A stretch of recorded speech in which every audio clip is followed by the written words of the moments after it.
নমস্কাৰ এই মুহূৰ্তত আহি পৰিছে আজি ৰাতিপুৱাৰ কেইবাটাও গুৰুত্বপূৰ্ণ খবৰ আৰু এনে ধৰণৰ খবৰসমূহ নিতৌ চাবলৈ চেনেলটো ছাবস্ক্ৰাইব কৰি ভিডিঅ'টোত এটা লাইক কৰি দিবলৈ ৰাতিপুৱাৰ প্ৰথমটো পলিটিকেল ব্ৰেকিং নিউজ সম্পূৰ্ণৰূপে নাইকিয়া হ'ব টিএমচি কংগ্ৰেছৰ সৈতে চামিল হ'ব মমতা বেনাৰ্জী টিএমচি এটা ৰাজনৈতিক পট পৰিৱৰ্তনৰ ডাঙৰ খবৰ নাইকিয়া হ'বলৈ গৈ আছে মমতা বেনাৰ্জীৰ তৃণমূল কংগ্ৰেছৰ সৈতে দুটা চৰ্তৰ বিনিময়ত হ'ব একত্ৰীকৰণ এক নং চৰ্ত ৰাজ্যসভালৈ পঠাব লাগিব মমতা বেনাৰ্জীক দুই নম্বৰ চৰ্ত ৰাজ্যসভাত বিৰোধীৰ নেত্ৰীৰ পদ দিব লাগিব মমতা বেনাৰ্জীক ইতিমধ্যেই কংগ্ৰেছৰ সৈতে গুৰুত্বপূৰ্ণ বৈঠকত মিলিত হৈছে মমতা বেনাৰ্জী আৰু অভিষেক বেনাৰ্জী অতি শীঘ্ৰে কংগ্ৰেছত যোগদান কৰিব সম্পূৰ্ণৰূপে নাইকিয়া হ'বলৈ গৈ আছে টিএমচি ইতিহাস হ'বলৈ গৈ আছে তৃণমূল কংগ্ৰেছত বিলীন হ'ব মমতা বেনাৰ্জীৰ তৃণমূল মমতা বেনাৰ্জীলৈ প্ৰস্তাৱ কংগ্ৰেছ নেত্ৰী সোনিয়া গান্ধীৰ কংগ্ৰেছৰ সৈতে টিএমচিৰ একত্ৰীকৰণৰ এই প্ৰস্তাৱত সন্মতি হ'লে মমতাক দিব কংগ্ৰেছৰ ৰাষ্ট্ৰীয় উপাধ্যক্ষৰ পদ ইখনৰ পিছত সিখন গুৰুত্বপূৰ্ণ বৈঠকত মিলিত হৈছে কংগ্ৰেছ টিএমচি দিল্লীত সোনিয়াৰ ৰাহুলত সাক্ষাৎ কৰিছে মমতা আৰু অভিষেকে ইতিমধ্যেই আনুষ্ঠানিকভাৱে কংগ্ৰেছত যোগদান কৰিছে টিএমচিৰ চাইনী ঘোষে মহিলা কংগ্ৰেছৰ শীৰ্ষ দায়িত্বত আছে চাইনী ঘোষ নতুন দিল্লীত আনফালে ৰাহুল গান্ধীৰ সৈতে বিজয় থালাপতিক একেলগে দেখিবলৈ পোৱা গৈছে নতুন দিল্লীত লোকসভাৰ বিৰোধী দলপতি ৰাহুল গান্ধী আৰু কংগ্ৰেছ সংসদীয় দলৰ অধ্যক্ষ সোনিয়া গান্ধীক সাক্ষাৎ কৰিছে তামিলনাডুৰ নতুন মুখ্যমন্ত্ৰী বিজয় থালাপতিয়ে এই দৃশ্য ইতিমধ্যেই সামাজিক মাধ্যমত ভাইৰেল হৈ পৰিছে মুঠতে ৰাহুল গান্ধী আৰু কংগ্ৰেছৰ ইখনৰ পিছত সিখন গুৰুত্বপূৰ্ণ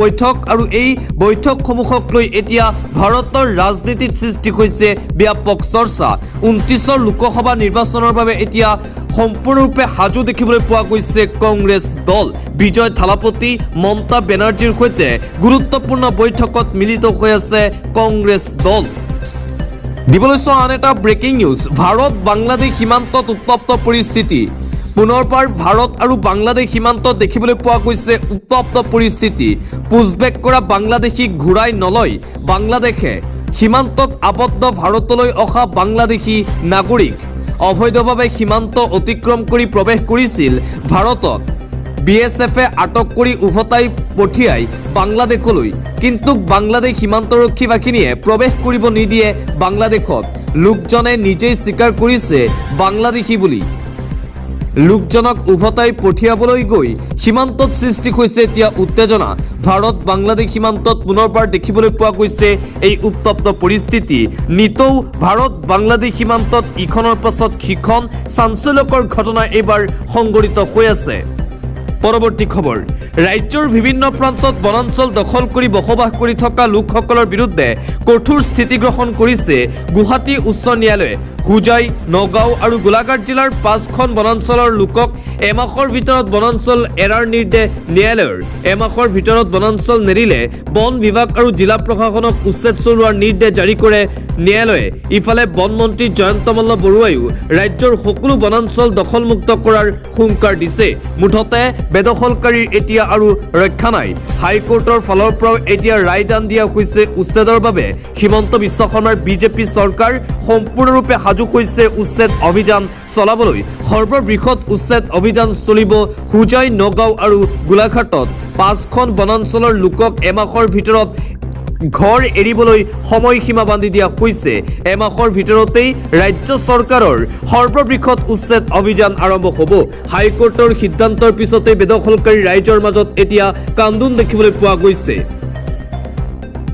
এটা খবৰ এদিনতেই বিজেপিত যোগদান দিব তৃণমূলৰ সাংসদ সুস্মিতা দেৱে নিশেষ হোৱাৰ দিশে মমতা বেনাৰ্জীৰ টিএমচি ইটোৰ পাছত সিটো বেয়া খবৰ টিএমচিৰ বাবে ইতিমধ্যে টিএমচিৰ পৰা আনুষ্ঠানিকভাৱে পদত্যাগ কৰিছে সুস্মিতা দেৱে সংবাদমেল পাতি ঘোষণা তৃণমূল কাছাৰ জিলাৰ সভাপতি ৰাজেশ দেৱৰ ইতিমধ্যে মুখ্যমন্ত্ৰী ডক্টৰ হিমন্ত বিশ্ব শৰ্মাক সাক্ষাৎ কৰাৰ কথা ঘোষণা নিৰ্বাচনী বিপৰ্যয়ৰ পিছতেই ক্ৰমাৎ নিশেষ হোৱাৰ দিশে গৈছে এতিয়া তৃণমূলৰ নেত্ৰী মমতা বেনাৰ্জীৰ বিৰুদ্ধে তীব্ৰ বিক্ষোভগাৰ দেখিবলৈ পোৱা গৈছে তৃণমূলৰ নেতা নেত্ৰীসকলৰ সুস্মিতা দেৱৰ লগত আৰু বহু হাজাৰ হাজাৰ কৰ্মীয়ে যোগদান কৰিব ভাৰতীয় জনতা পাৰ্টিত এটা ব্ৰেকিং নিউজ। কেন্দ্ৰীয় শিক্ষামন্ত্ৰী ধৰ্মেন্দ্ৰ প্ৰধানে পদত্যাগ কৰক। বৃহস্পতিবাৰে পুনেত এই দাবীত আন্দোলন হ'ব।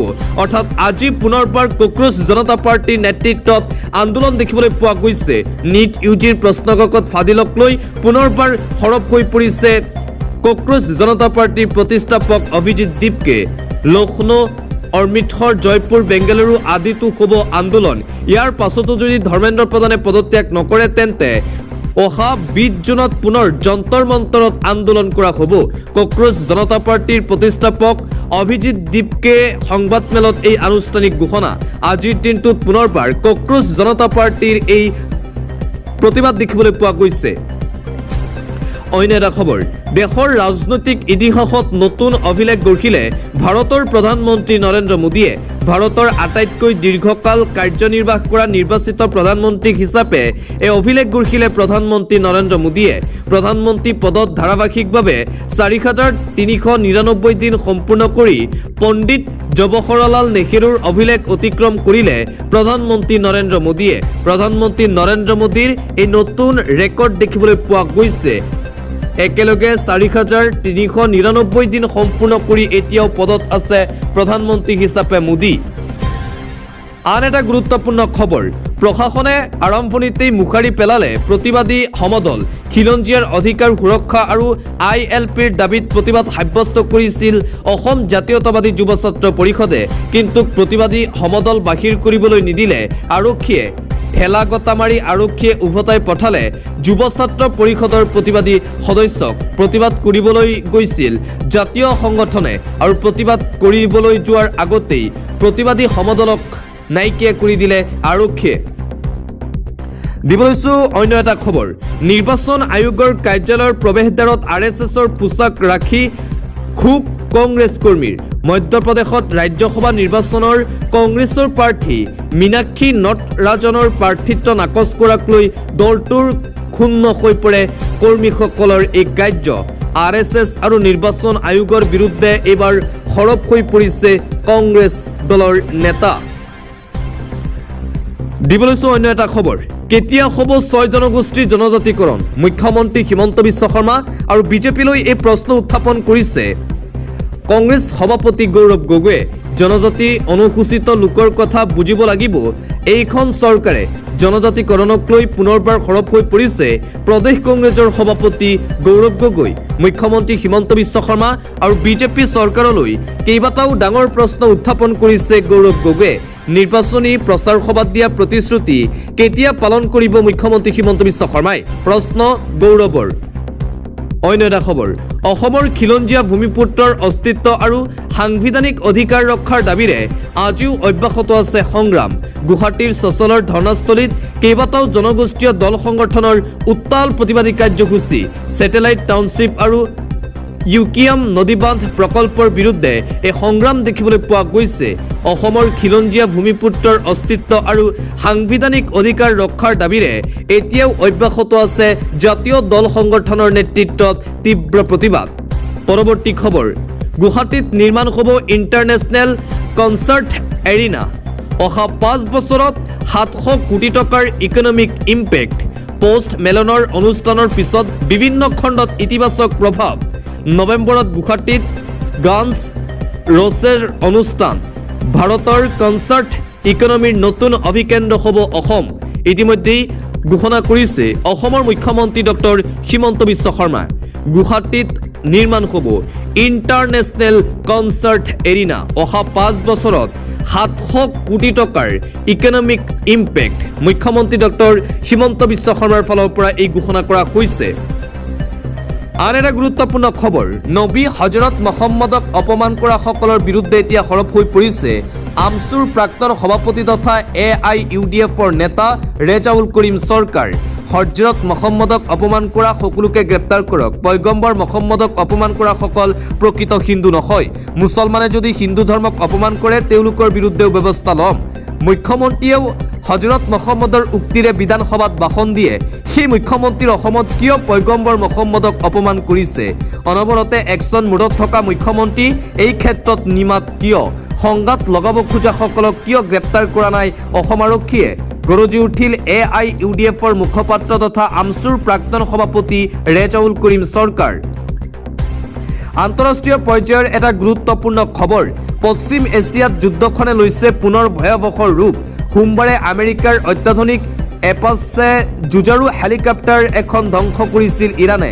তাৰেই পুতক তুলিবলৈ মঙ্গলবাৰে নিশা ইৰাণৰ এলানি ভয়ংকৰ আক্ৰমণ চলাই আমেৰিকান সেনাই। ইয়াৰ প্ৰতিক্ৰিয়াত ইৰাণেও কুৱেইট, বাহৰেইন আৰু জৰ্ডানত থকা আমেৰিকাৰ ঘাটিবোৰলৈ লক্ষ্য কৰি চলাই প্ৰত্যাক্ৰমণ। মুঠতে মধ্যপ্ৰাচ্যত এতিয়াও উত্তেজনাময় পৰিৱেশে বিৰাজ কৰিছে। কোনো কাৰণতেই বন্ধ হোৱা নাই যুদ্ধ। দিনক দিনে ক্ৰমাৎ অধিক উত্তেজনা বৃদ্ধি পাইছে মধ্যপ্ৰাচ্যত। ইৰাণে আমেৰিকাৰ কেইবাটাও সেনাৰ ঘাটিত কৰিছে ভয়ংকৰ আক্ৰমণ। পৰৱৰ্তী খবৰ, চাহ বাগিচাৰ এলেকাৰ শিক্ষাৰ্থীৰ বাবে সুখবৰ। বিদ্যালয়লৈ যাতায়াত কৰিবলৈ চৰকাৰে যোগান ধৰিলে ই-ৰিক্সা। যাতায়াতৰ সুবিধাৰ বাবে বহু শিক্ষাৰ্থী যাব নিবিচাৰে বিদ্যালয়লৈ।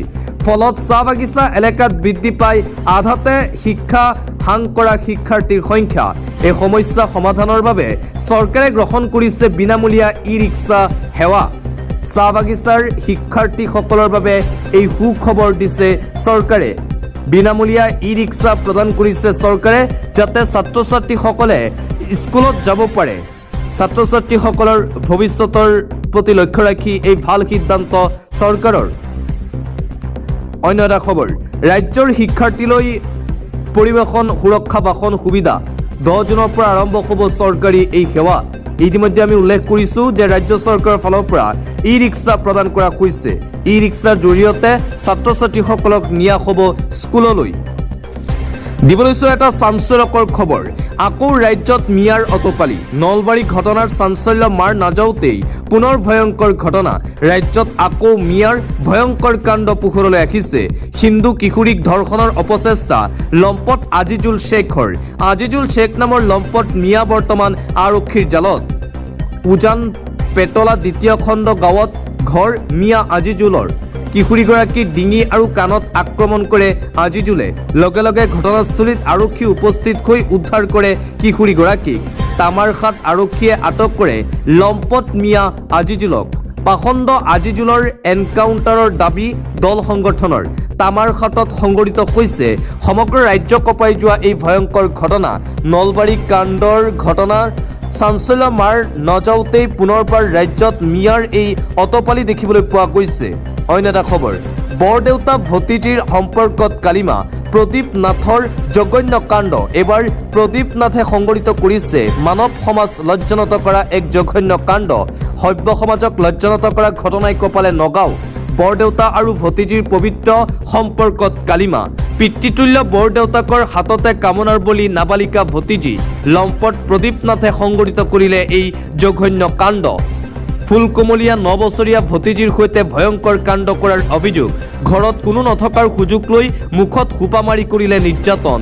কিশোৰীৰ অস্বাভাৱিক আচৰণত পোহৰলৈ আহিল জঘন্য ঘটনা। কিশোৰীৰ মাতৃয়ে দিলে জঘন্য ঘটনাৰ বিৱৰণ। ঘটনাৰ গাত নিদিলে কিশোৰীগৰাকীক পুতি থোৱাৰ ভাবুকি। জেললৈ গ'লেও উভতি আহি মাতৃকন্যাক শেষ কৰাৰ ভাবুকি। লম্পট প্ৰদীপ নাথৰ চৰম শাস্তিৰ দাবীত ওলাই আহিছে এতিয়া শ শ মহিলা। নগাঁৱৰ ননৈত মান প্ৰাণ শিয়ৰি উঠা এই ঘটনা। অন্য এটা খবৰ, পৰকীয়া প্ৰেমত পৰি পলাই গ'ল জনপ্ৰতিনিধি। ৰাজ্যত জনপ্ৰতিনিধিৰ আজব কাণ্ড। এইবাৰ সাধাৰণ ৰাইজ নহয়, জনপ্ৰতিনিধিৰ এই কাণ্ড। ৰাজ্যত জনপ্ৰতিনিধিৰ আজব কাণ্ড পোহৰলৈ আহিছে। 13 বছৰীয়া সংসাৰ এৰি পলাই গ'ল জনপ্ৰতিনিধি। স্বামীৰ বন্ধুৰ সৈতে প্ৰেমত পৰি সকলো এৰি পলায়ন।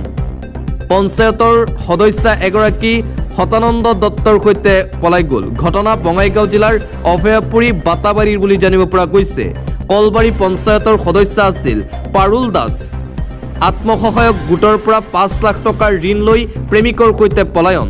ঋণৰ কাগজ পাই বিপাঙত পৰিছে মহিলা।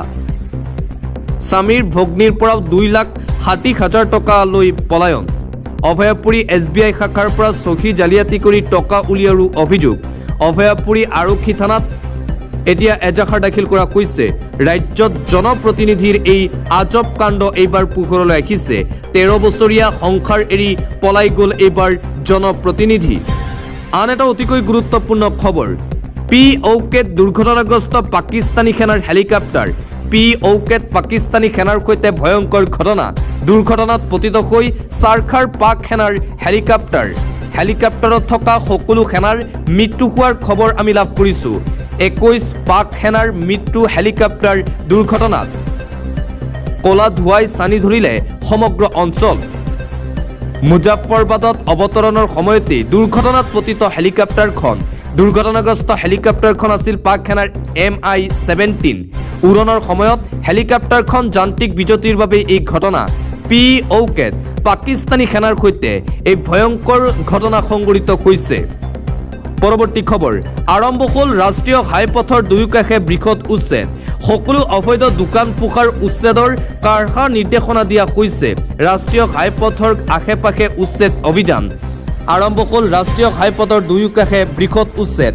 60 দিনৰ ভিতৰত উচ্ছেদৰ নিৰ্দেশ দিছিল সৰ্বোচ্চ ন্যায়ালয়ে ঘাইপথৰ পৰিসৰৰ ভিতৰত থাকিব নোৱাৰিব ব্যৱসায়িক প্ৰতিষ্ঠান হোটেল ধাবা দোকান সকলোতে চলিব প্ৰশাসনৰ উচ্ছেদ অভিযান জিলাই চলিব এই বৃহৎ উচ্ছেদ অভিযান প্ৰশাসনৰ প্ৰতিখন জিলাৰ দণ্ডাধীশ আয়ুক্তক জৰুৰী নিৰ্দেশনা ন্যায়ালয়ৰ ফালৰ পৰা সকলো অবৈধ দোকান পোহাৰ উচ্ছেদৰ কাঢ়া নিৰ্দেশ নেশ্যনেল হাইৱেৰ দুয়োকাষে থকা ৰাইট অফ ৱেত থাকিব নোৱাৰিব দোকান 30 দিনৰ ভিতৰত সকলো প্ৰতিষ্ঠানৰ অনুজ্ঞাপত্ৰ পৰীক্ষা কৰিবলৈ নিৰ্দেশ দলগাঁৱত চলিল প্ৰশাসনৰ বৃহৎ বলডজাৰ নীতি অবৈধ দোকান পোহাৰৰ ওপৰত চলিল প্ৰশাসনৰ এই বলডজাৰ দীৰ্ঘদিন ধৰি একাংশ লোকে ৰাষ্ট্ৰীয় ঘাইপথ তথা পথৰ কাষত দিছিল দোকান আৰম্ভ হৈ গ'ল ৰাষ্ট্ৰীয় ঘাইপথৰ দুয়োকাষে উচ্ছেদ অভিযান কোনো কাৰণতেই ৰাষ্ট্ৰীয় ঘাইপথৰ দুয়োকাষে দোকান পোহাৰ দিব নোৱাৰিব জনতাই অন্যথা চৰকাৰৰ ৰুখত পৰিব ইতিমধ্যে ন্যায়ালয়ৰ ফালৰ পৰা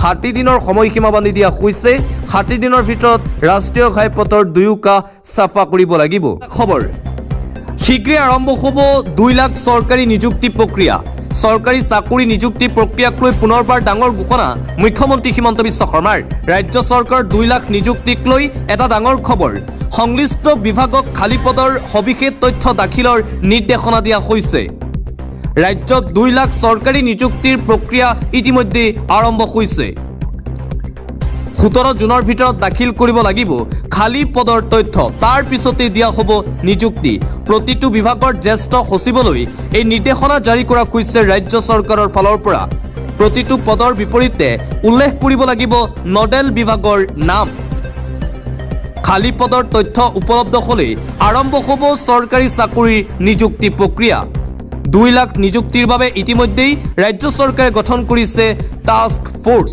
2 লাখ নিযুক্তি অতি শীঘ্ৰে আৰম্ভ হ'ব অসমত 1 আগষ্ট তাৰিখৰ পৰা ৰেচনৰ হিতাধিকাৰীয়ে পাব দাইল চেনি নিমখ ৰেচন কাৰ্ডৰ হিতাধিকাৰীসকলে চিন্তা কৰিব নালাগে 1 আগষ্ট তাৰিখৰ পৰাই ৰেচন কাৰ্ডৰ হিতাধিকাৰীসকলে পাব ৰেচনৰ সামগ্ৰী ৰাজ্য চৰকাৰৰ ফালৰ পৰা এই ডাঙৰ ঘোষণা লাখ লাখ ৰেচনৰ হিতাধিকাৰীসকললৈ আহি গ'ল ভাল খবৰ ৰেচনৰ সামগ্ৰীক লৈ হিতাধিকাৰীয়ে চিন্তা কৰিব নালাগে আগৰ দৰেই লাভ কৰিব সকলো ৰেচনৰ সামগ্ৰী হিতাধিকাৰীসকলে জুলাই মাহত নতুন বাজেট হ'ব বাজেটৰ পিছতেই পুনৰ ৰেচন কাৰ্ড বন্ধ কৰা সামগ্ৰী দিয়া হ'ব ঘোষণা মন্ত্ৰী কৌশিক ৰায়ৰ মুখ্যমন্ত্ৰী হিমন্ত বিশ্ব শৰ্মায়ো এই সন্দৰ্ভত ঘোষণা কৰি থৈছে যুদ্ধকালীন পৰিস্থিতিৰ বাবে কিছু প্ৰভাৱ পৰিছে শীঘ্ৰেই মূল্যবৃদ্ধি ৰোধ কৰা হ'ব বুলিও ঘোষণা 1 আগষ্টৰ পৰা দাইল চেনি নিমখ লাভ কৰিব ৰেচন কাৰ্ডৰ লাখ লাখ দৰিদ্ৰ হিতাধিকাৰীসকলে অন্য এটা খবৰ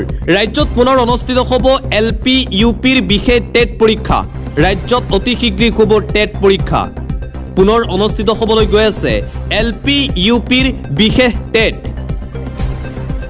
6 জানুৱাৰীত জাৰি কৰা হৈছিল LP UPৰ বিশেষ টেটৰ বিজ্ঞাপন 12 জুনৰ পৰা নিৰ্দিষ্ট পৰ্টেলত উপলব্ধ হ'ব প্ৰৱেশ পত্ৰ